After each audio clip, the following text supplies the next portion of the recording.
couple of weeks back, I had a trip to Kent. It was a family trip, so we all met up as a family, and we went to see the White Cliffs of Dover, which I've never seen in my life before. And I took some photos of the White Cliffs of Dover. So in today's video, I'm going to be doing a painting, but I'm going to make it a little bit more abstract. On the day, it was particularly packed with loads of people, so trying to get a shot of the White Cliffs of Dover is actually quite difficult when it's busy up there. But I managed to get some, so let's look through the photos and pick a photo, and we're going to turn it into a painting. The first stage to this painting was to sit down and go through all the photos that I took on the day. As you can see, there's a few crowns involved. I also chose to paint this painting back in October, I do believe, when all the leaves on the trees were turning that autumn orange. First job was to bring the photo into Procreate, and within Procreate I'm then going through, playing about with adjusting the colours and also trying to make it a little bit more contemporary.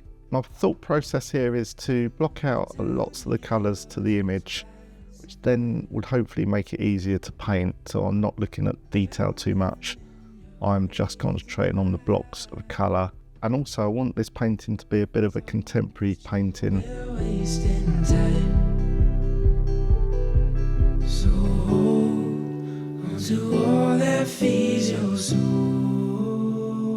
Quick look at some of my art on the wall, and I will do a video on those lights in the future. Right, the first stage was to mix up some gesso, get that onto a brush and cover the entire canvas in a coat of gesso.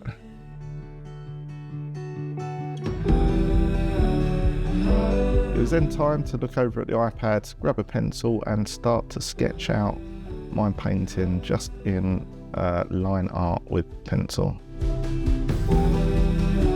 Then it was time to paint over my drawing with a bit of a translucent burnt umber.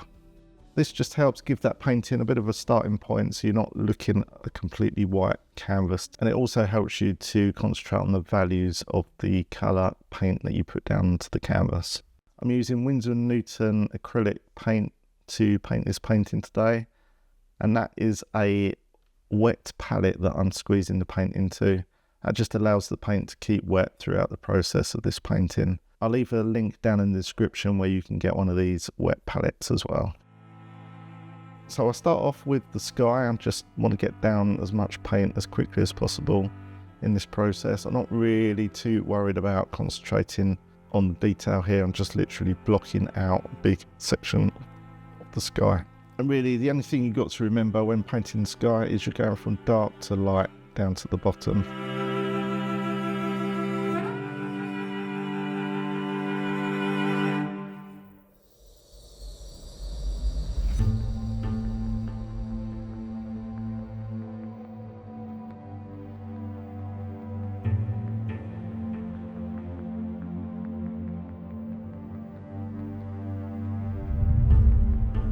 As I say, I wanted this painting to be quite contemporary, so I mixed up some of this, I would say it's like an off yellow, creamy colour, and that was really sort of the attention I wanted the light hitting the top of the hill to give that kind of effect of a bright light source at the top of the hill.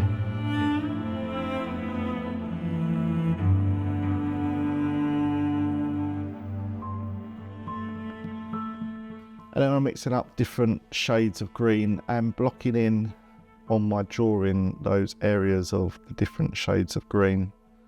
It does help to sort of do each block of colour in one go, so you're not constantly going from one block of colour to the other, if that makes sense.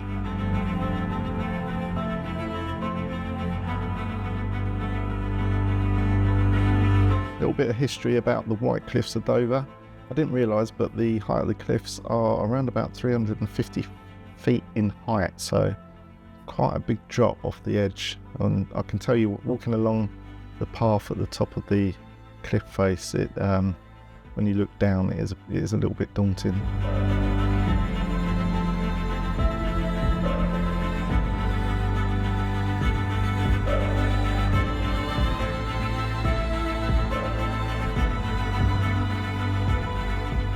So here I'm just still adding in parts of the green that I can see on the original photo and just sort of blocking those in still.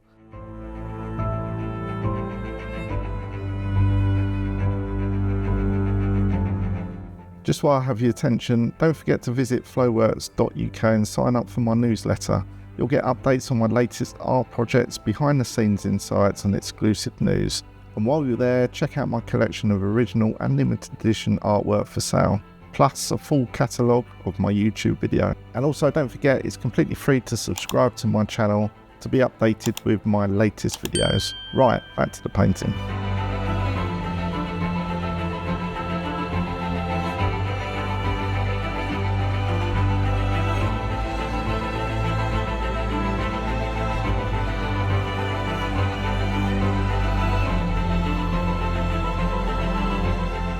Right, next up I'm just adding a little bit more detail in the cliff face, and now I'm going to start painting the cliffs.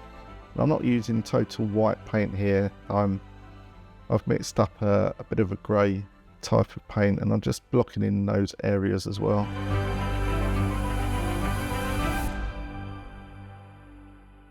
Another interesting fact of the White Cliffs of Dover: the White Cliffs of Dover have the most accessible and complete records of the story of chalk formation. And as I understand, the cliffs are made up of layers of soft white, finely grained limestone chalk.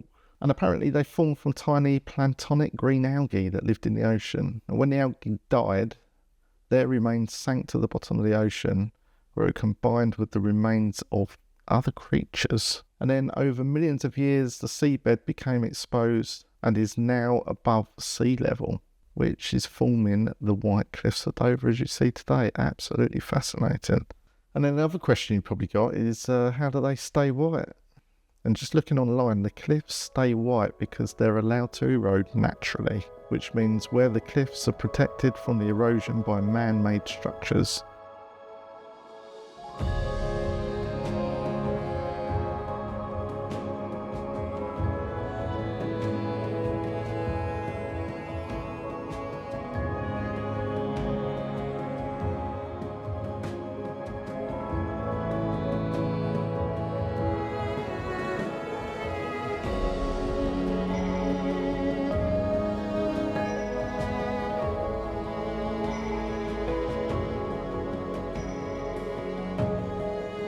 So at this point I'm just blocking in some of the sea. Again, I'm trying to get that paint in as quickly as possible. I'm actually quite a fast painter. Obviously this has been sped up just so you can see the process without sitting through hours and hours of footage. But it is important that I get down quite a bit of paint as quickly as possible.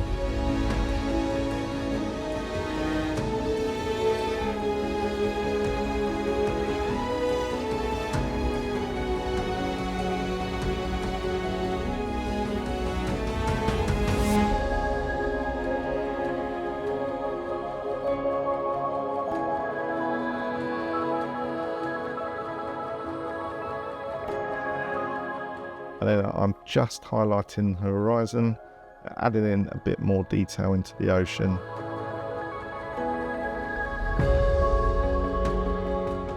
And then adding in some breaking waves down the bottom that's hitting the bottom of the White Cliffs of Dover.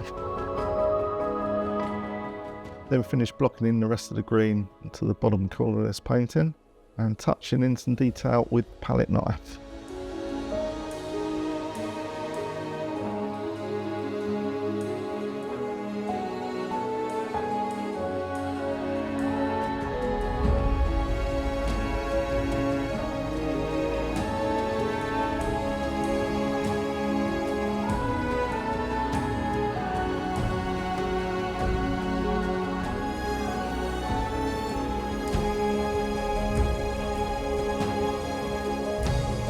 I'm just adding in a bit more detail. The White Cliffs of Dover, they're not entirely white, they've got green plants sort of growing midway through them and everything, so it's just about adding some detail in now.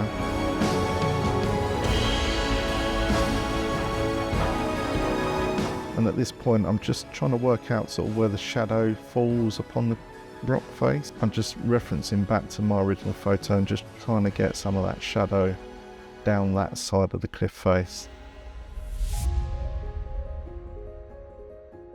Just struggled a little bit with the different values here, but I persevered and ended up getting that just how I wanted it.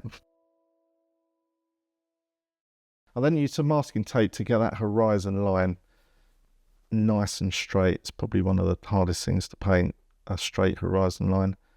And then I wasn't happy with the sky, so I painted over that.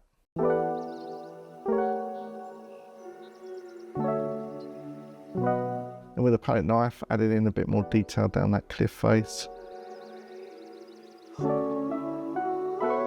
I'm just going with the real dark areas. As I said, I do like to paint quite freely, quite contemporary.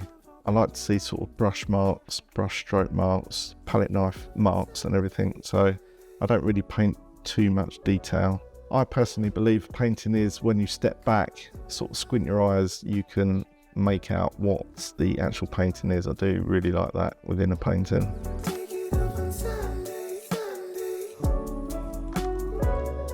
Here with the palette knife, I'm just adding in the detail of the footpath. That footpath is quite interesting actually. It's quite a long wall, but it takes you all the way to a lighthouse, the South Foreland Lighthouse. It's a great little spot. You can go there, you can get a cup of tea, tin cake, very English. And apparently the lighthouse was built to warn mariners of shifting sands. Again, I'm taping up the horizon line and wasn't happy again at this stage of the sea colour. So I was looking back at my reference photo, just trying to get that sea state colour spot on.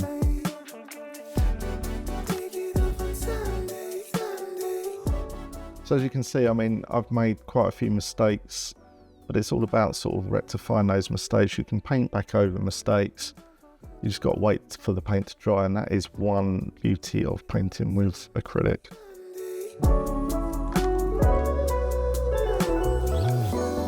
Focus on you, how to make it pop again.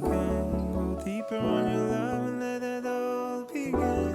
Open up a window, let the light go in. You yourself and I need to win. Come to the highway. Don't forget your mind play. Take it up on Sunday, Sunday.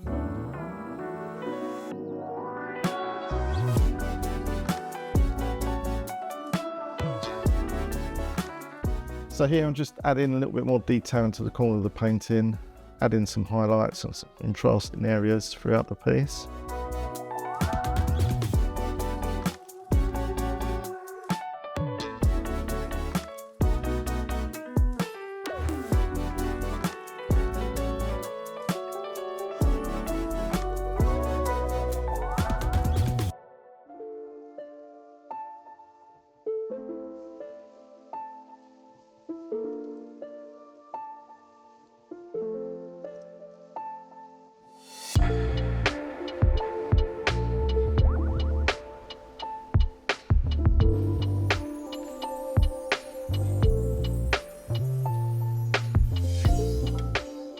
I think this was my third session of the painting, so I grabbed the iPad and I was just comparing it to what I've painted so far, and I just wanted to take a picture because I wanted to experiment with the bottom left corner to this painting. I wanted something in the foreground, but rather than me taking a chance on the painting, I thought I would mock it up in Procreate and paint over the photo just to sort of see how that is going to look in real life. So here I am with some brushes, and I'm just putting in some detail of that bottom left corner.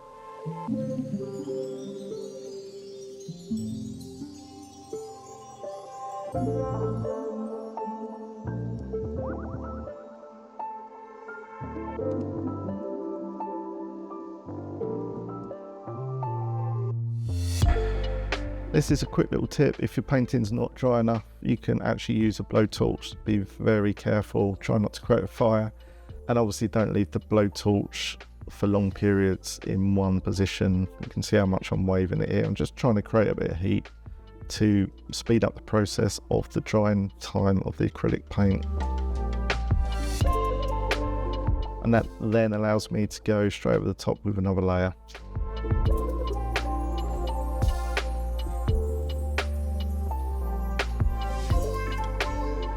So when I was in Procreate, I was creating those thrushes with a straight line. And this is quite a good little tip. I'm painting the edge of a ruler and using that ruler to make marks on the painting to give the illusion of those thrushes. So it's a real quick and easy way of creating thrushes. Then once you add in the highlights, they should start to come alive. Then I got a little bit bored of doing that, so I went back to putting in some highlights here of the cliff face.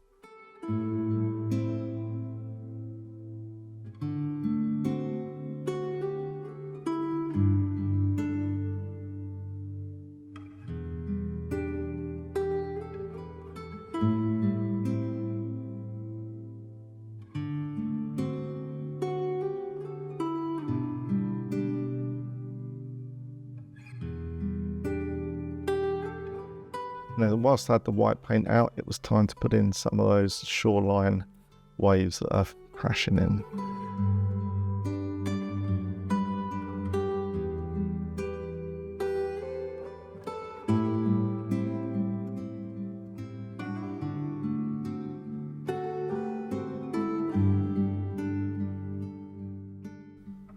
And I'm adding in some distant clouds, and again, same with clouds, they're going to be a lot thinner in the background than they are in the foreground. So just lightly using the side of the brush to create those clouds.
I thought I was done with this painting, but I guess your mind plays tricks on you, because I took a photo of it after I finished the last session, which I think was like the third session or fourth session of painting this.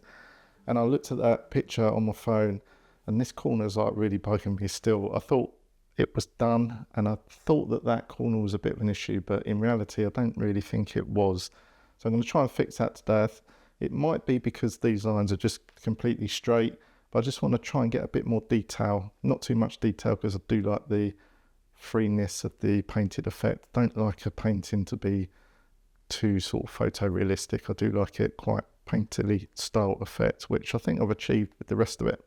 And I just want to tidy up some of the path bits as well, but overall I think we are getting it. But I do want to get this corner fixed, get this one finished just to complete this painting. So the brush I'm using here is a rubber ended tip brush, and this brush allows me to create some easy curves within the painting. So I'm just going in with some highlights and some lowlights just to create that contrast. Touching up on that foreground path with some orange. I do like the contrast of the orange against the green. I think that works really well.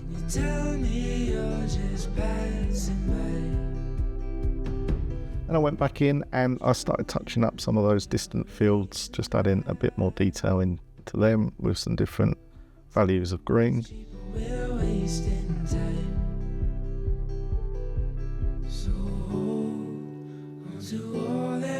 And then last but not least, I just wanted to highlight that ridge edge with some different colour greens.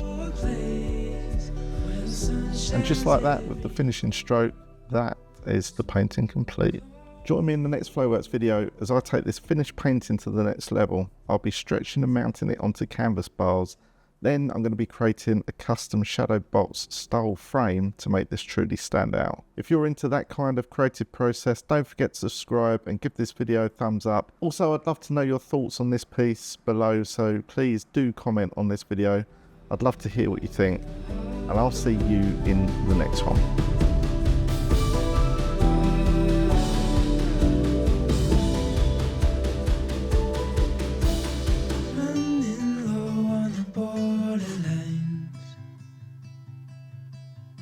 Talk is cheap and we're wasting time.